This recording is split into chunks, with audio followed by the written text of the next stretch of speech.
महत्वाची बातमी, धर्मादाय आयुक्तांनी तातडीने व्यवहार रद्द करणं गरजेचं. आयुक्तांनी व्यवहार रद्द केल्यानंतरच गोखलेंना परतावा मिळू शकतो. गोखलेंनी ट्रस्टींना 230 कोटी रुपये दिलेत. गोखलेंनी व्यवहार रद्द केला तर ट्रस्टी पैसे देण्याला बंधनकारक राहणार नाहीत, असं ॲडव्होकेट योगेश पांडेंनी म्हटलेलं आहे.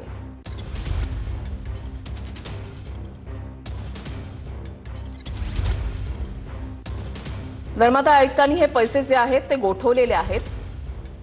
गोखलेंनी हा व्यवहार जो आहे तो रद्द केलेला आहे. त्या संदर्भातलं पत्र त्यांनी ट्रस्टींना पाठवलेलं आहे. मात्र पैसे गोठवल्यामुळे आता गोखलेंना हे पैसे परत मिळू शकणार नाहीयेत आणि त्याच्यावर आता वकील योगेश पांडे यांची प्रतिक्रिया आलेली आहे. मी ती तारीख वेळ बघितली तर तो ईमेल गोखलेंचा साधारणपणे 11:30-12 वाजता दुपारी गेलेला. मात्र तो आमच्याकडे जो पोस्ट केला तर तो रात्री 11:45 वाजता.